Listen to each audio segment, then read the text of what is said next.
Shalom, shalom, shalom. First and foremost, all praises and the belongings due to Yahweh by Hashem HaMashiach, like Yahweh Shai. Secondly, this is Brother Yardan, WY Detroit, coming back at you with yet another cold cut.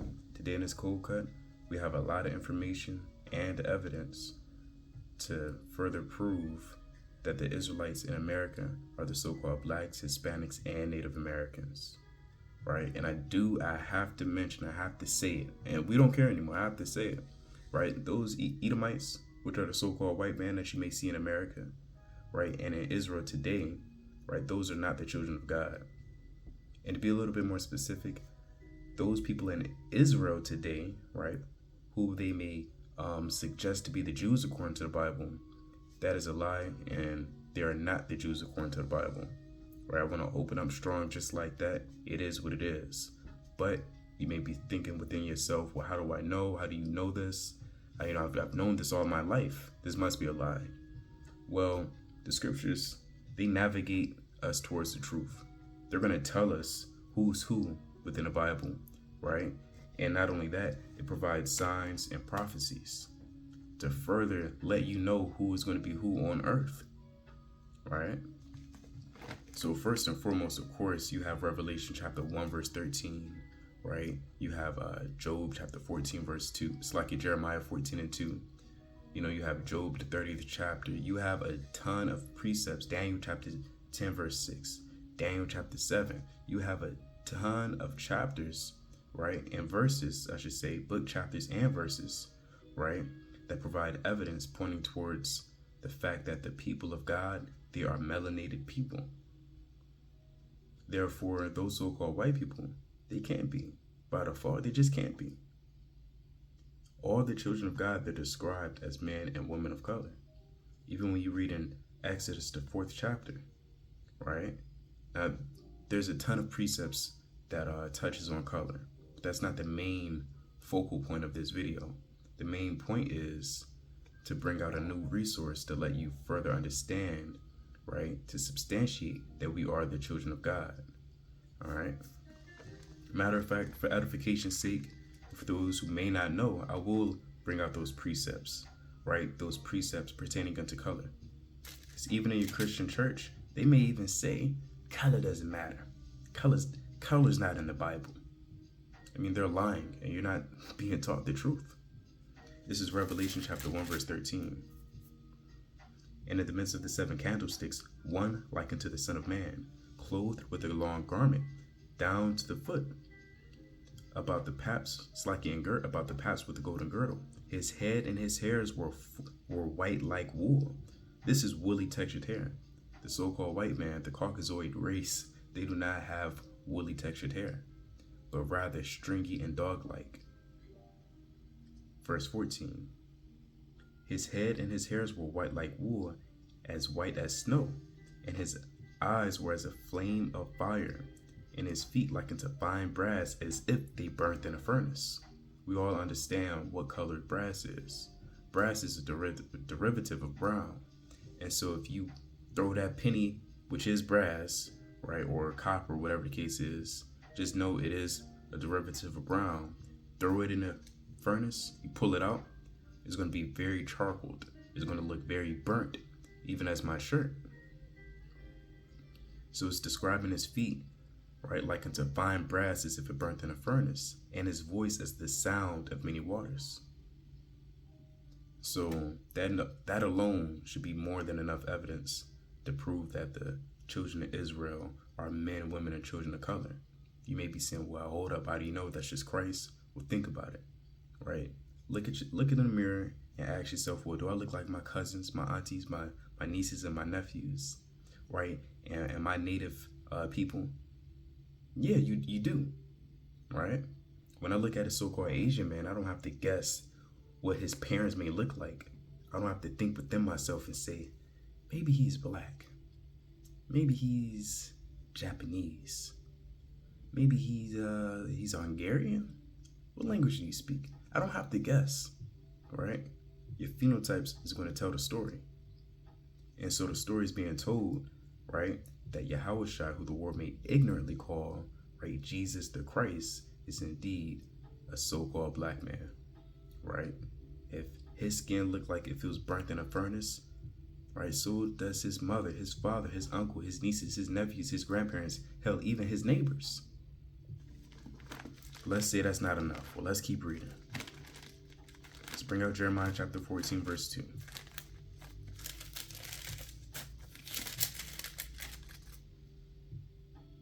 Judah mourneth. If you don't know, Judah is one of the 12 tribes of Israel. Right? Judah mourneth, and the gates thereof languish. They are black unto the ground, and the cry of Jerusalem is gone up. Now, some may even go as far as to argue that this isn't literal. They may say, well, look, that just represents that they were full of shock and anguish. I mean, according to Job 11:6, we know certain things within the scriptures are double to that which is, right? So with that being said, we have a strong understanding, even through this verse as well, that we are indeed dark. But let's say, well, look, I'm not buying that. That's not enough. I don't really know. Let's go to another one. Let's go to the book of Songs of Solomon.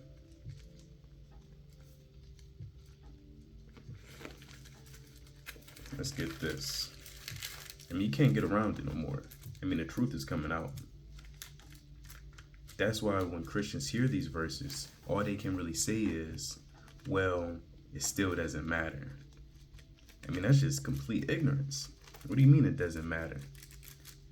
The Lord said in Proverbs 30:5, every word of God is pure. And so it should matter then. Songs of Solomon chapter 1, verse 5. I'll start at verse 1.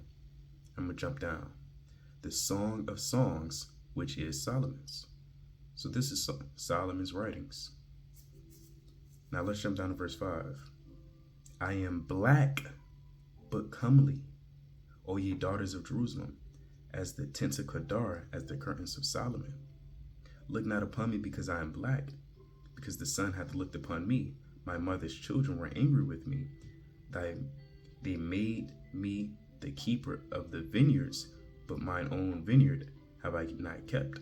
So again, that's another example of the children of Israel. It's like the children of Israel's color being described in the Bible.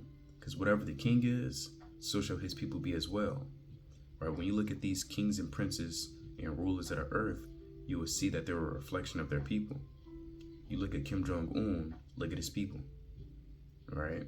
You look at America, look at the people. Esau will even tell you that the majority of race in America is white. Right? Whether that may be true or false, nevertheless, Esau is telling you straight up through their so-called statistics that the majority of people in America are white. You look at the nations in Africa, look at the leaders and look at the people. Look at the leader of Japan, look at the people. Look at the leader of Russia, look at the people, so on and so forth. So Solomon is a reflection of his people as well, right? Meaning he is dark-skinned. But let's say that's not enough, right? This is basic milk, right? You always want to continue to remember that milk, right? For those who may know, right? You can't just skip over the milk because you already learned it already. You still have to remember these things. Let's go to Lamentations chapter 5, it's like 4 verse 7, right? And I'm gonna break this down slowly for those who may want to be simple. The Nazarites were purer than snow, right? It says they're pure, it's like more pure than snow. They were whiter than milk. That doesn't mean right now they're white. That's folly, right? It's still describing, right, their pureness. It's white as snow, yea, even whiter than milk. They were more ruddy in body than rubies. Their polishing was a sapphire. So it's describing Israel, the Nazarites, on a metaphorical level, spiritual level. But this is where it gets physical. It says their visage, let's pull that up real quick. All right, let's not be simple in this thing.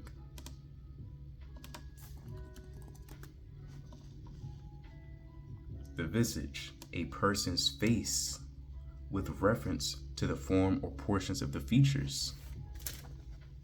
You can't get around that. It says their visage or visage is blacker than a coal. They are not known in the streets. Their skin cleaveth to their bones. It is withered. It becometh like a stick. But nevertheless, here we find again that the color of the Israelites being revealed. All right. I got one last one, the classic. Exodus chapter 4.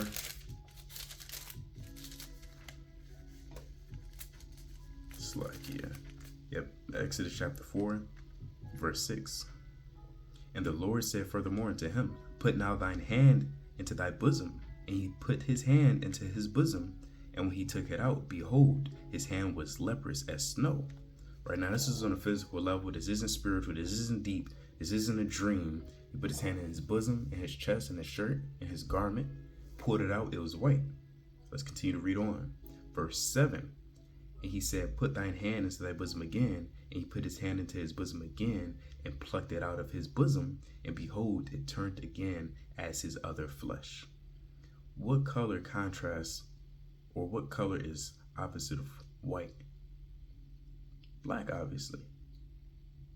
So when it says it turned again to his other flesh, that implies, or not even implies, that's telling you that the rest of his body is dark-skinned.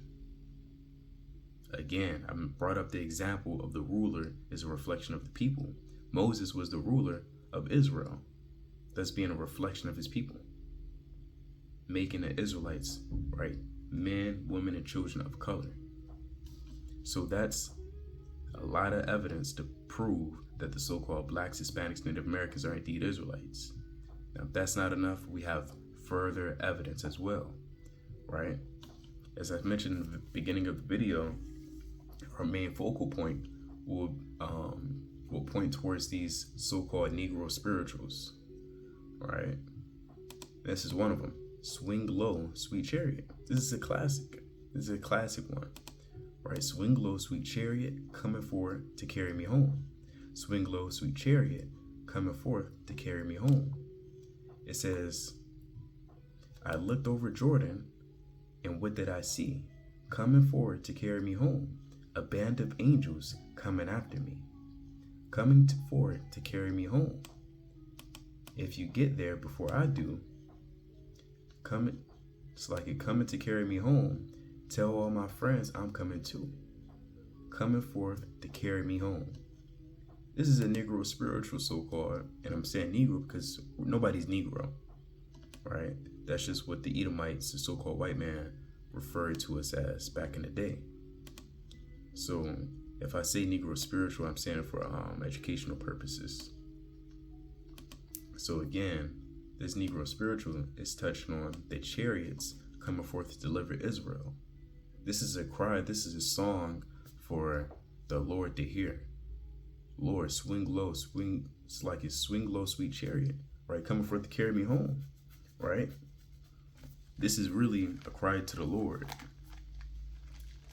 Let's bring out a precept. And a lot of those Negro spirituals, they're actually real deep. A lot of them are dark if you have ears to hear. It says in Psalm 78:1, Give ear, O my people, to my law. Incline your ears to the words of my mouth. I will open my mouth in a parable. I will utter dark sayings of old, right? Which we have heard and known, and our fathers have told us. We will not hide them from their children, shewing to the generation to come to the praises of the Lord and his strength and his wonderful works that he hath done. And so that's plain. So you're going to have a lot of dark parables and dark sentences within these so-called Negro spirituals. So what does this have to do with Israel and the Bible? What does this mean? Well, the chariots they're referring to is not the chariots of horses back in Rome and back in Egypt. Right? It's not the one that they're referring to, right? A small carriage pulled by horses. That's not it. Stop thinking that, right? It's not this. The Lord's not coming back with these chariots. They're coming forth to carry, to take his people home. I mean, that's madness. How can this fit everybody?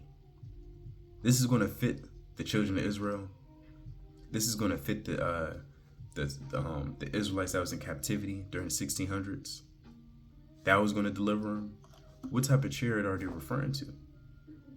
So again, if you're familiar with the Bible, and if you're skilled through the Spirit, you will understand that the chariot that they're speaking of is what the world may identify as a UFO or a UAO, I believe, or a UAP, right? Unidentified aerial phenomenon, formerly referred to as a unidentified object or unidentified flying object, right? The acronyms, the terminology keeps changing.